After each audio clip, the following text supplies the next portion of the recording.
Waianae Coast Candidate Forum 96792. My name is Ninial Simmons. To my left is Corey Cordero, and we'll be your moderators this afternoon for the district race, District 44 race for representative. Joining us in our studio here at Olelo is Al Frenzel, Cedric Gates, and Joe Jordan. We want to take this opportunity to also recognize the organizers of this candidate forum from our Hawaiian Homestead Associations, Wai'anae Valley, Waianae Kai, Kaupuni Village, and Nanakuli, as well as our Leeward Coast Hawaiian Civic Clubs of Makaha, Wai'anae, and Lualuale. So a big mahalo a nui loa to our volunteers and all of the organizers of our event last night for our OHA candidates, as well as our state panels that we had earlier today, and closing up with our panel for the U.S. Senate, which will be at 4 o'clock. So mahalo for joining us. All right. Each candidate will be given 3 minutes to give any kind of opening statement. Feel free to either address the cameras or to address the audience, whatever makes you feel more comfortable. We will begin with Al, and then to Cedric, then to Joel. So you'll all be given 3 minutes each to make an opening statement. Aloha. Aloha. And mahalo to the Homestead Associations and the Civic Clubs for putting this forum on. It's indicative of how much you guys really care and love the community of Waianae, Makaha, and Nanakuli.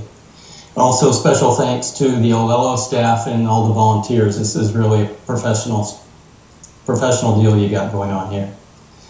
I've been a Makaha resident for 12 years, and I've been a Kama'aina for almost 40. I served as an Army colonel and civil service for over 30 years. And it may be obvious, but I'm not Hawaiian, but I've studied the history and culture. I have a deep appreciation for the culture, the people, and the special connection that Hawaiians have to their Aina, the spiritual connection we have. Some of you may know me from my work in flooding issues in Makaha and Waianae Valley and trying to mitigate those and bring attention to those. Some of you may know my work on desperately trying to route Farrington Highway around the Mauka side of Makaha Beach Park. Also been involved in trying to get the infrastructure in Makaha Valley improved before developers continue any of their future projects. And I'm big on affordable and clean water, cheap utilities, and good roads. I'm a Kama'aina with a passion to do what's pono for the people of the community. I don't have any hidden agendas. I don't have any ties to any special interests. Even though I've been in the military and an Army colonel, I have no ties to the Department of Defense or Army, U.S. Army Pacific. In fact, I'm a good advocate for anti-militarization of Oahu. And I'm here ready, able, and willing to serve the community as your state representative, and I look forward to the opportunity. Thank you. Thank you. Thank you. Cedric. Aloha everyone, my name is Cedric Gates, born in Hawaii and raised on the Waianae Coast. I was blessed to experience all the good that can come out of a community that faces so much disparities. Also, I was unfortunate to face those disparities head on. From a young child, my family and I went through a lot of trials and tribulations, and it was due to a lot of things that was occurring in the community. So I know the kind of struggles my community faces on a day-to-day basis, whether it's traffic, whether it was the drugs and violence, whether it was the lack of resources and funding to our community and the organizations that make our community a better place, or if it was traffic or the whole 9 yards. My family faced it all. So that made me hungry for change and thirsty for knowledge.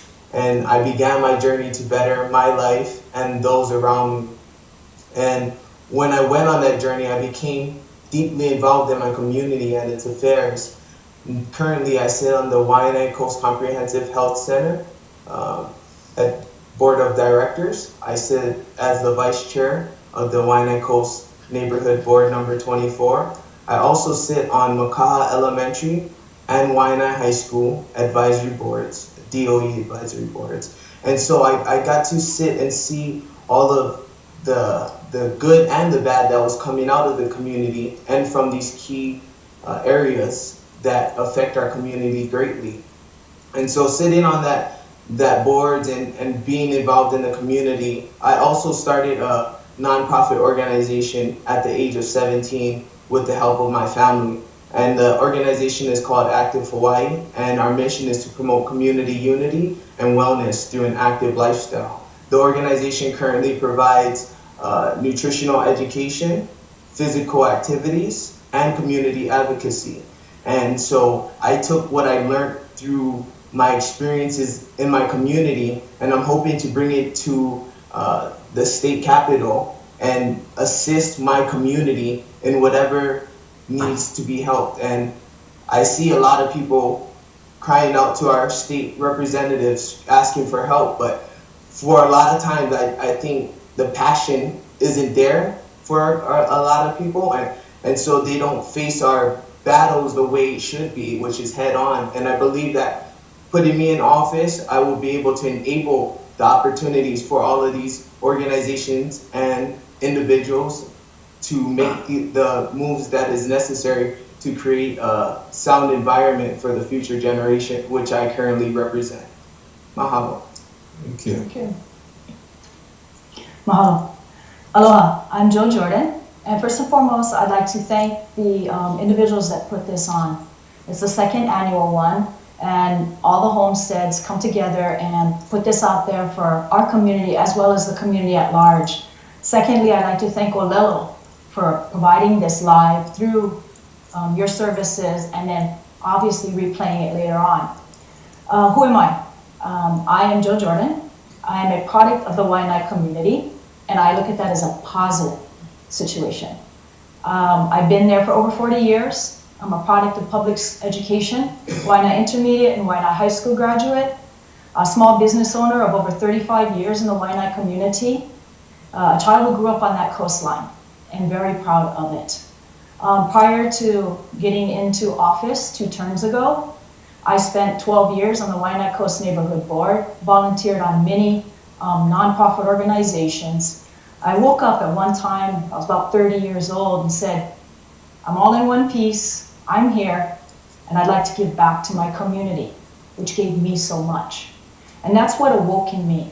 And I started doing nonprofit organization work, volunteers in my community. I was donating my time to the neighborhood board system and then went, wow, there's a lot more to do for our community, and it's not gonna happen overnight. I am very proud and honored to serve this community, and I hope that my community supports me for that.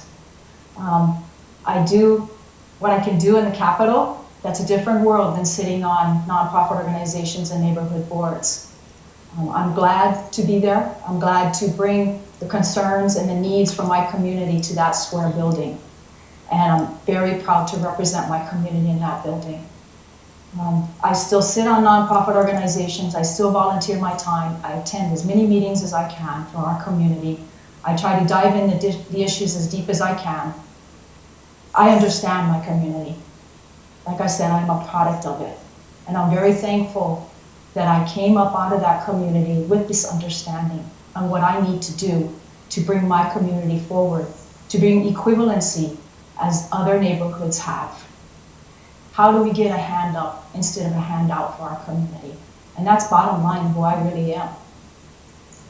Thank you. Thank you. Thank you. Now we'll begin with our questions, and Cedric, question will be addressed to you first. Question number 1, the 96792 zip code district has historically faced traffic problems getting into and returning from Honolulu, generally bottlenecked around Nanakuli. Some have spoken of an emergency access or egress road. Others have spoken about alternative routes, ocean crafts, adjusted work schedules, increased use of technology. movement of government services into the community to obviate the need to travel outside the community. What plans do you have to address the historical difficulties of population movement for this district? Great question. This is something that I am very passionate about. I understand how much time and effort it takes to really put ourselves where other people who live closer to Pearl City or closer to where everything occurs as far as services and opportunities. It makes it difficult for a young child like me to really progress the same way as another child who lives closer to where everything is. And Waianae has been known to be the place where it's distant from, majority of our services. But currently Kapolei is coming in, and that's where where all our finances are kind of going, because that's where all our stores is. That's where everything that we use on a day-to-day basis really is, except longs, drugs, and whatnot. So one thing that I really want to see is the revitalization of the local economy in Waianae. And that is the way we can do that is by supporting small businesses, entrepreneurs, nonprofit organizations who are hiring our community members. But as far as the traffic goes, I know that there's efforts currently at the state and city level that is hoping to implement the turning lanes. Sorry, and so that's a great thing. I'm open to supporting a lot of other things. I think that what would be really beneficial to our community is if we can hold a public hearing with all these alternatives and see what the people who live in the community and use these roads every day would say and come up with. So that would probably be my best thing to do. Thank you. Same question? Same question. Sure. Not something new. Traffic has always been one of the top priorities when you're in meetings or when you're listening to constituents. What has been done over the years? Well, the plan for an alternative access into our community started in the 70s. Here we are, 2014. There's been 5 plans drawn up for an alternative access route into our community. People are familiar with it. If you want to come to an alternative access into our community, you're going to have to go up Kunia, about where the golf course is. We're going to head left towards Waianae, up Pohakea Pass, and back down into the community. The last estimate to build that roadway was $750 million. And today, it could be almost $1 billion. So when you start comparing that to a larger project we just recently seen, which was $5 billion to build a rail system, which is a shorter distance, we have to look back and recognize what is in Pohakea Pass. Culturally significant sites. So what weighs heavier? We all know what happened with H3 and the 10 years delayed on that. H3 actually started our federal requirements of Section 108 in protecting and preserving natural cultural sites. So if we're going to start having the discussion, we really have to have a valid discussion on this. We have a pinch point at Black Rock, which is the point coming into Nanakuli.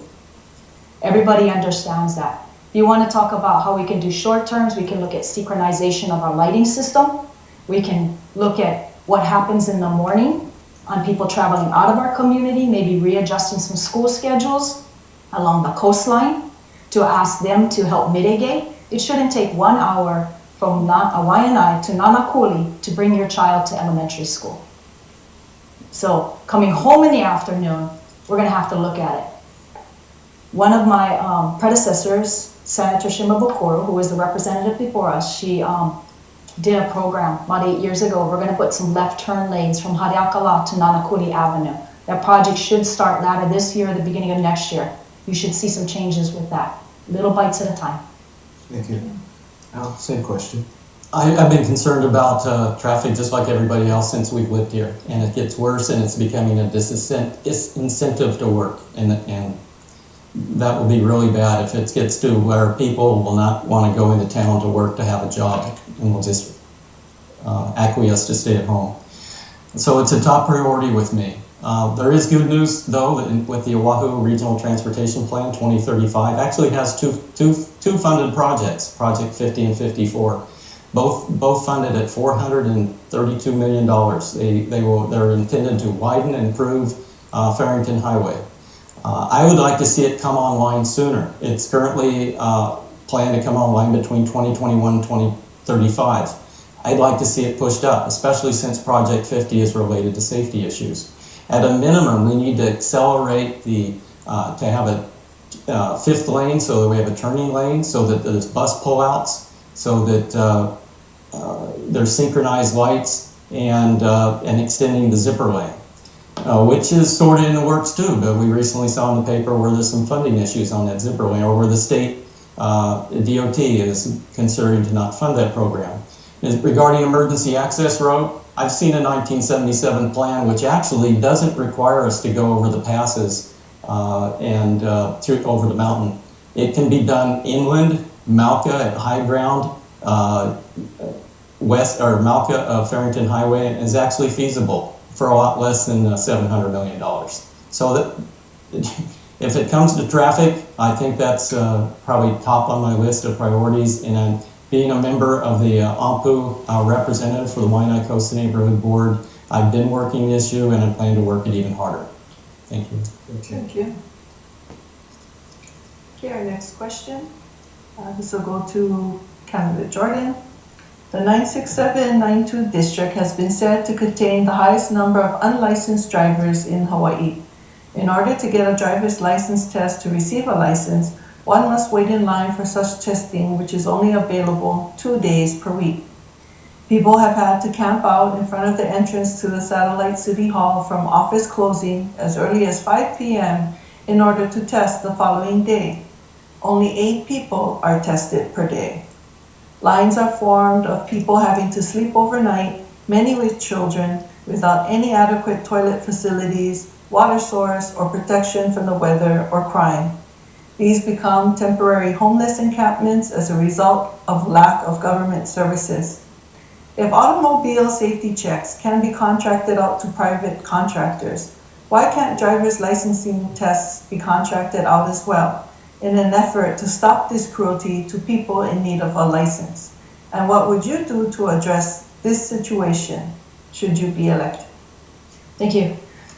First and foremost, it is already contracted out. The state contracts it out to the city and county of Honolulu to operate all the traffic licensing. So currently, we should be asking our current mayor and our current council member, what are they going to do to address this? And I know the mayor has started to address it because of long lines of relicensing.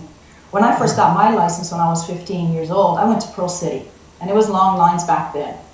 So that was many years ago. So I don't think that really has changed over the years. Those services started expanding because that service wasn't provided in my community when I went to go get my driver's license when I was 15. So we have to look at the positive side. They do offer it in Waianae, but we have more demand than what is being provided to the community. So how do we engage with the current mayor and the current city system to increase that for us, especially on our coastline, or to increase it at the Kapolei stations? That's how we need to start looking at the situation. And I don't mean to kick the can to the other side of the road, but technically it is a city issue.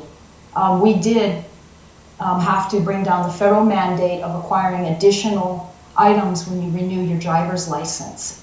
And we had legislation last year that had to mandate the city to start incorporating that. So that is what's creating some of these longer lines and doing the testings, unfortunately. And that's all due to 9/11 recommendations. So other than that, I think make sure we still keep it in Waianae Satellite City Hall, and then how can we work with our neighboring city representatives and say, hey, how can we get more increased services for our community? Thank you. Al? Well, I don't see why we can't extend it from 2 days to 4 days. As Joe, though, did mention, at one time it was 0 days. So from a standpoint of progress, I guess we've had some. But I've received complaints from individuals and employees in the past of the hard time they've had to get scheduled. But this issue hasn't gotten the squeakiness that most problems get around here. I've attended a lot of meetings and this hasn't been raised to the city or our council member, but it's past time to do this. So if they can't go to 4 days, if they can't, then they need to, via increasing and putting more money into the contract. I'd also like to see the education programs improved in the high schools so that in conjunction with the training, more training that is needed, not just a short duration program, but an actual little semester-long program, that there's be a partnership between the trainers and the testing agencies so they could actually do some of that on site. It's past time for this issue to get some attention, and I think it will, especially due to this questioning. Thank you. Cedric. Okay. So, yeah, listening to this question and reading it, I pictured people. I pictured residents. I know some, and I've been one of them who needed my license, or it was my permit at that time that I was going to Waianae. And the wait was ridiculous. If you called in, you were put about 2 months later, you would be able to come in and do your licensing.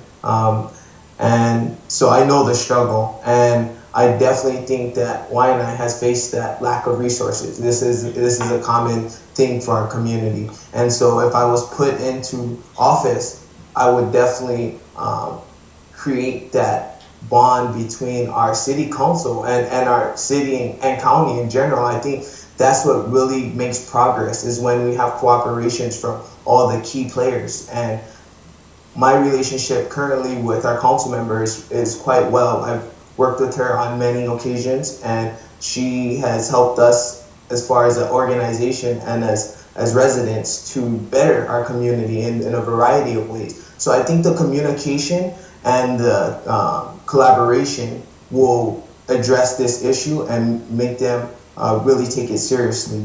So that's something I would definitely do as an elected official. And the city and county, we got to give them thanks because they are making progress and they are doing what is necessary to at least provide us 2 days. So as far as this situation goes, it's working closely with the city and county and being that squeaky wheel to get the oil. Thank you. Thank you. The next question will be posed to you now first. The 2012 Nelson versus HHC case ruling said that the state must provide the Department of Hawaiian Homelands with adequate funding to meet administrative and operational expenses. Last fiscal year was the first time the DHHL received this funding as a state agency. What policy action would you take to reduce the agency's wait list for safe, decent, affordable housing? This is an issue I'm not that akamai in. I mean, we have lawyers and attorneys who are not akamai in this issue. There's a lot of bureaucratic red tape that keeps our Hawaiian people from getting the housing, the properties, the rights to their land that they deserve. I actually, it's an emotional issue with me. It almost brings me to tears to think that our people, your people, have to wait on lists for an entire lifetime and die on that list and not ever see a home. I would like to see, and the bureaucrats will get in the way, but I'd like to see that all the lands be portioned out to all the living beneficiaries at this time. And whether they have the money to build a house or not, but to give them a plot, if they want. Some may want to wait out, but if they want to have a plot, that they can go visit it, they can see it, they can care for it, and they can give them hope that if they don't have the means, that they can gain the means through education and jobs, etc., to actually afford to be able to build a house on that property. But let's give them the property now. It's just sitting there, standing and waiting. It's a shame. It's almost a crime. Thanks. Okay, so could you actually repeat that question, because I don't see it on my Sure. The Nelson versus 2012 Nelson versus HHC case ruling said the state must provide the Department of Hawaiian Homelands with adequate funding to meet administrative and operational expenses. Last fiscal year was the first time the DHHL received this funding as a state agency. What policy action would you take to reduce the agency's wait list for safe, decent, affordable housing? Well, first off, I know again, we gotta put our feet in the shoes of the people who are actually waiting for these housing for their family. And so in that perspective, I think that it needs to be addressed immediately as far as getting them inside of these housing, and whatever efforts I can do as a state representative, I would be open to doing it to get that done. But as far as policies and what else could be implemented to alleviate this issue of affordable housing, it would be providing, again, funding. It would be more, if this is the first time that they are receiving the funding, shouldn't there be compensation for the time that they should have been receiving the funding? That's something to look into. And also to educate the people. That's another thing. You know, if people know the rules and know who's making the rules, who to seek to get clarification to the rules, then that will then have a bigger body to address the issue instead of just one or two elected officials trying to tackle it. I know that right now it's a kind of a pyramid scheme where the representatives on the top. I don't believe in that. I believe that everybody should be, you know, have the same kuleana and responsibility to take the initiative to get these type of things done to progress for the home. So, thank you. Thank you. Same question. Thank you, I appreciate the question.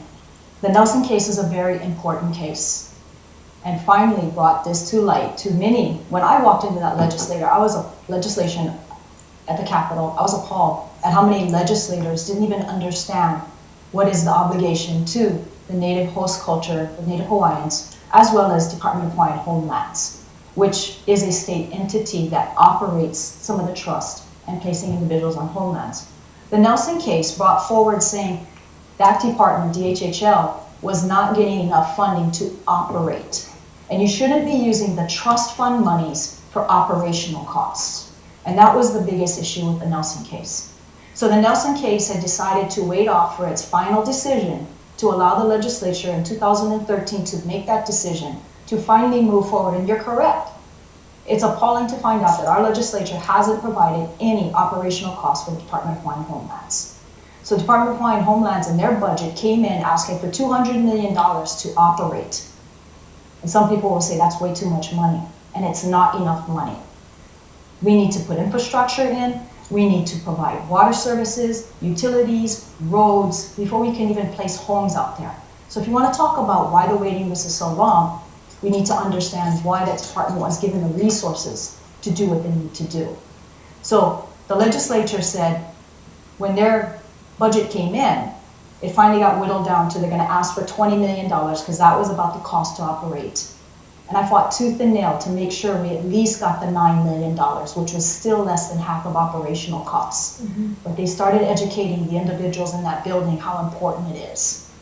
And I greatly congratulate your director, Jovi Misakatani, because she stood hard and strong to get that revenues to operate DHHL.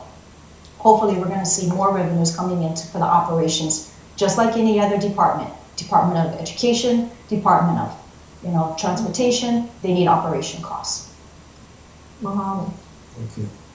We're going to now move to 1 minute response time so we can make sure that we can provide you with adequate time for your closing statement. So now we'll move to 1 minute. And this question will begin with Cedric.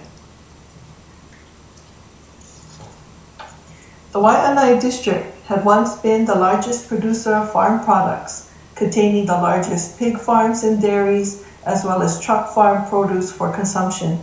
Today we have gone backward in agriculture, having no dairies or pig farms to meet any significant portion of the community needs, and most of the agricultural crops shipped from outside Hawaii. Do you have a commitment to the development of agriculture in this district? Have you consulted with the community and potential farmers, and do you have a plan for such development? And if so, can you share with us your thoughts?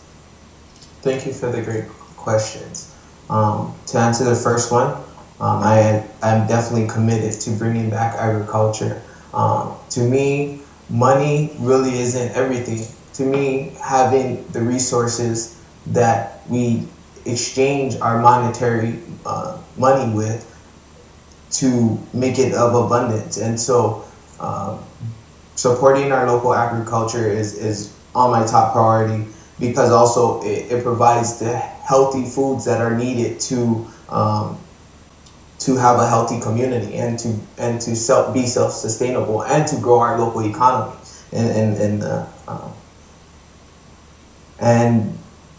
Yes, I have talked to farmers and whatnot, and I'm full support of their agriculture needs and know the types of issues they're facing. One is water. I know that's for a fact.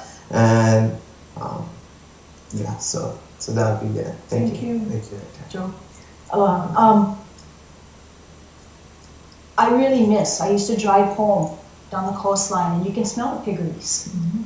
And that was like smelling flowers to me.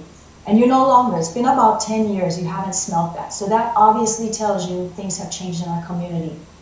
I started way back when I was in the neighborhood board, when they started the sustainable community plans through the city and county process. How did we make sure what our community wanted to be looking like and what the sustainability of our community was? And I stood hard and fast in the first round, as well as the second round, 7 years later, to make sure those lines, we call pass, no pass, keep agriculture in agriculture, and don't let development grow into that. I strongly support Ma'o. I strongly support Ka'ala Farms. That's growing our youth to be future farmers. Now we need to make sure the Department of Agriculture keeps in place loan programs, expansion of internship programs, and I'm really happy with the new director that we have, with his mindset, and promoting that in our community. Thank you. In deference to Cedric's position, this is about money. Farmers, ranchers can't run their operations if they aren't going to at least break even. One of the contributors to that, the main contributor that is, particularly for piggeries and dairies, is the cost of feed.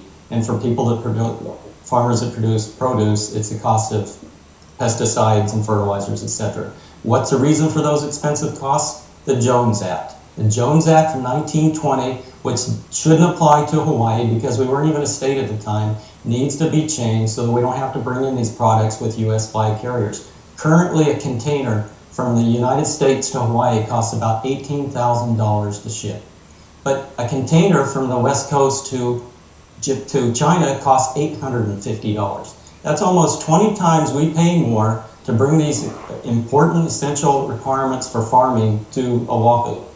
And as long as Matson has their monopoly, as long as the governor and others that get their monies and their support from Matson, this isn't going to change. So it takes a non-status quo to fight this Jones Act issue. Thank you. Next question for Joe. Education in this community remains one of the lowest in the state, from primary, secondary, to post-high school. This condition has been going on for years. What are your thoughts about how we could turn the situation around for all of the potential scholars in the community? I think we've already been doing an excellent job.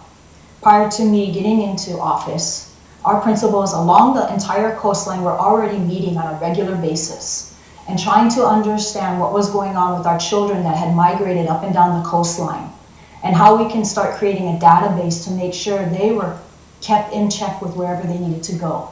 That was pre-Race for the Top situation. When we won Race for the Top, most of those dollars came into our community to do these different programs within our community, which proved successful.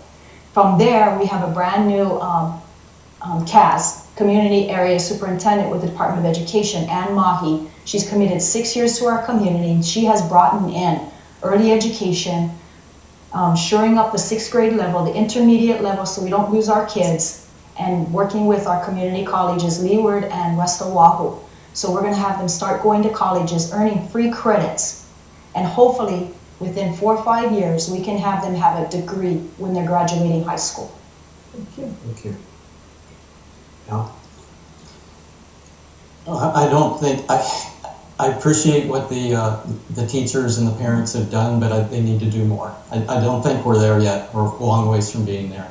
So I'd like to see more involvement, but the first thing we need to do is address what we sold, or what the state sold its soul to, which was race to the top. We jumped on that bandwagon to get the easy money, and we got suckered in, and now we're tied into Common Core.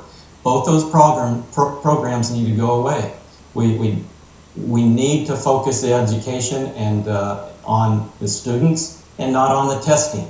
Let the teachers have more authority in the classroom, get the government, especially the federal government, out of our classrooms, and let's get some parent involvement as well. Thank you. Yes, this education issue has been also one of my main concerns as a resident and as a constituent of the Waianae Coast.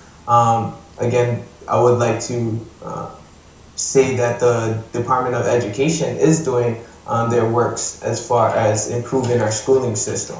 Of course, that there will always be more improvements, and there will always be a need for community assistance because of the fact that the schooling is a hub for our community.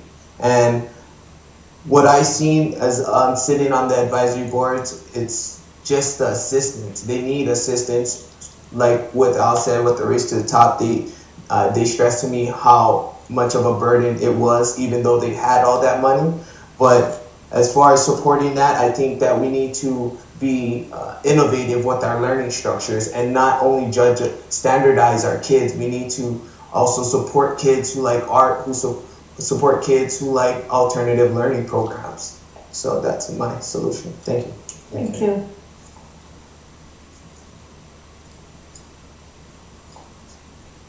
Okay, we're going to start with the Waianae Coast Community Alternative Development Program popularized the backyard aquaponic fish tank program, which is now spread to every community in Hawaii and beyond.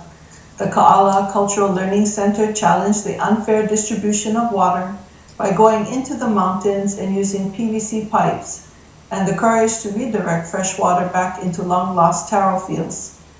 The Waianae Coast Community Mental Health Center invited the state to leave the community and let the community control its delivery of mental health services, resulting in that organization winning national recognition for its success and use of traditional and cultural approaches to treatment of the seriously mentally ill, and has met national accreditation standards for far longer than any community mental health center in Hawaii. Yet each of these organizations has lost continued support from the state. How do you intend to change this practice by supporting such startup community organizations to provide important community services and not be abandoned or interfered with by the state? Well, it sounded like you had two questions there. You had the question about the Kahala Farms and the great work Eric Enos has been doing, and the diversion he went through, or the work he went to divert water to his loamy fields. And I commend him on that. He shouldn't have been harassed like he was, and he achieved a great thing there. Future people in that same situation shouldn't have to go through that same burden. Mm-hmm. As far as mental health goes, which is really the second issue, the state needs to allow some autonomy at the local level, because we have different types of mental health issues in Hawaii. Ours in the west side is totally different than that in town. Ours is economically driven more than anything. So let's let the local health department decide where to spend its money and what programs to push. Thank you, Al. Cedric. Could you repeat the question, please? The Waianae Coast Community Alternative Development Program popularized the backyard aquaponic fish tank program, which is now spread to every community in Hawaii and beyond. The Ka'ala Cultural Learning Center challenged the unfair distribution of water by going into the mountains and using PVC pipes and courage to redirect fresh water back into long-lost taro fields. The Waianae Coast Community Mental Health Center invited the state to lead the community and let the community control its delivery of mental health services, resulting in that organization winning national recognition for its success and use of traditional and cultural approaches to treatment of the seriously mentally ill, and has met national accreditation standards for far longer than any community health center in Hawaii. Yet each of these organizations has lost continued support from the state. How do you intend to change this practice by supporting such startup community organizations to provide important community services and not be abandoned or interfered with by the state? Good question. First off, I definitely think grassroots solutions are the way to go. Solutions that come out from the community is the most impactful from what I've seen and what I have done in the community. I've seen that our impact is bigger than what the state or government can do because it's from our community. So I am definitely in support of supporting these groups such as Ka'ala Farms and the mental health centers on the coast. What it goes back again to is the funding and allocating the appropriate funds to finance these types of programs. Also, it goes on to the organizations to seek private funding also, rather than just going for state. And so that's what my organization has been doing, and that's what we have been having success with. So that's something I would definitely encourage from our community and its entities. Thank you.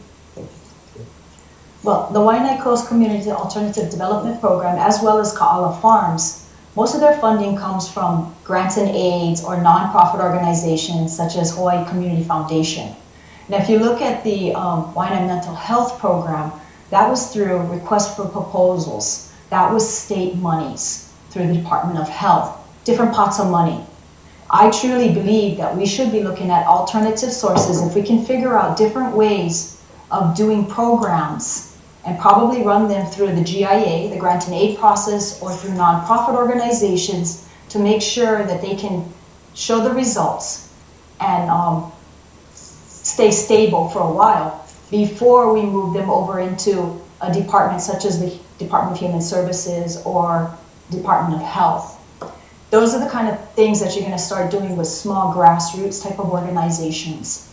So when we talk about pots of monies, when you get through the department will come in through the administration to make sure their programs have their dollars. Grants and aids is maybe 10 million out of 300 million that is requested. So we really should be looking at foundations like Hawaii Community Foundation to help encourage these individuals to do their startups.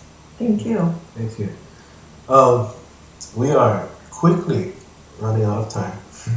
So I want to thank you guys again for coming out. And because we're quickly running out of time, but we do want to give each of you time to make a closing statement. So we want to give you guys each about a minute and a half, based on the time we have left, to make any closing statement. And Cedric, we'll begin with you. Okay, so my closing statement would be that our community definitely needs to collaborate, from residents, organizations, small businesses, and big businesses. We all need to work together to find the solutions for our community and stop playing the point the finger at the other guy game, which I definitely don't support. And what I've seen a lot in the legislation with the Democrats and Republicans, always saying the Republicans are holding it back, as we can see in our U.S. Congress and whatnot.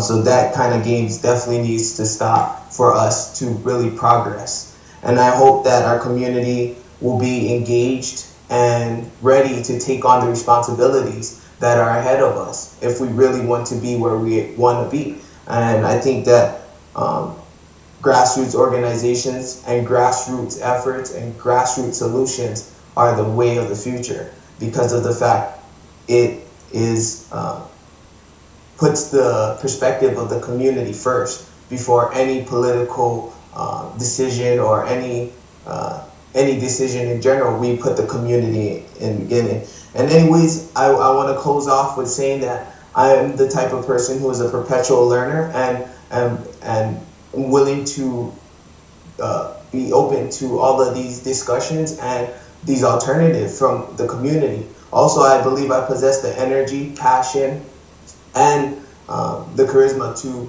push our community to where it is. Thank you. Thank you. Thank you. Yes. First and foremost, again, mahalo to Olelo, mahalo to you guys narrating, and as to our homestead associations for putting this on for our communities. Basically, I'm just gonna say, please continue to put your support in me. I've seen our community really grow and become more engaged. I was one of those individuals that awoke in and started becoming engaging. How do we reach out to our youth? How do we get people to attend a meeting? How do we get people involved, even if it's a single issue or multiple change in our community? I feel that I do that. I keep my door open. I engage in discussion. I put my personal issues, my personal thoughts on the side. First and foremost, my thought is my Wai'anae community. Secondly, the state of Hawaii. Because when you stand on that floor, you're representing all, not just yourself. Those are the kind of things that you really have to begin to understand. And sometimes it is difficult. It really, really is. But you have to understand what is at risk. Our community, our values, raising our future generations and protecting those assets. And we always have to understand that and stand there and fight for that. And I will continue to do that. As long as I'm living and breathing, I will continue to do that. So at the end, thank you, aloha, for your continued support, and I will continue to working for each and every one of you.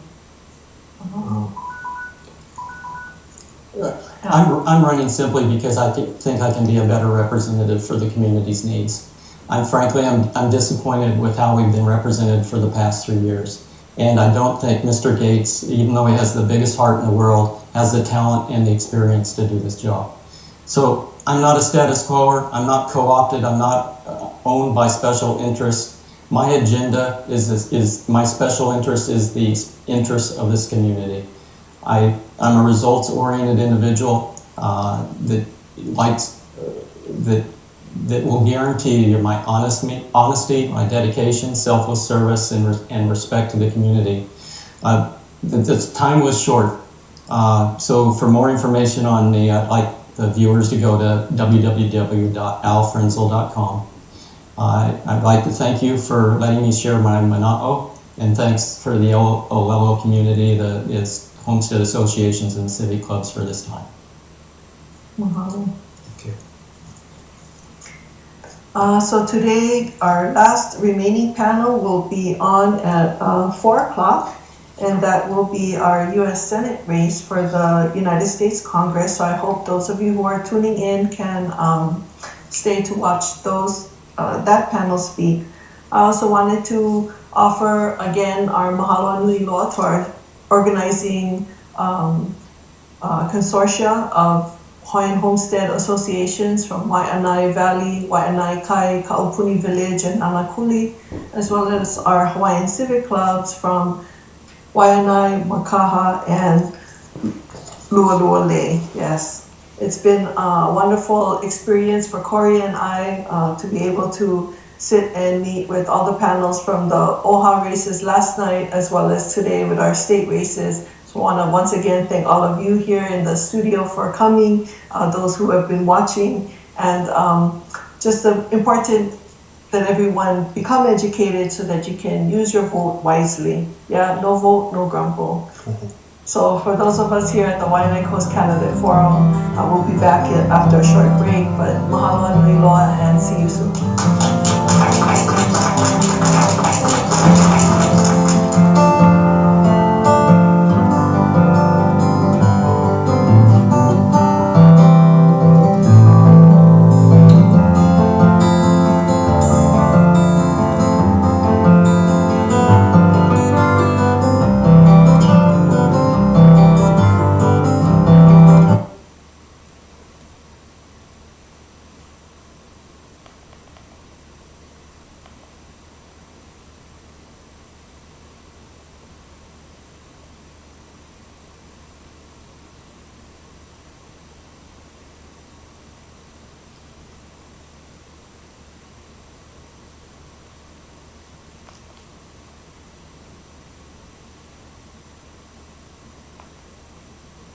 commitment to reduce carbon pollution.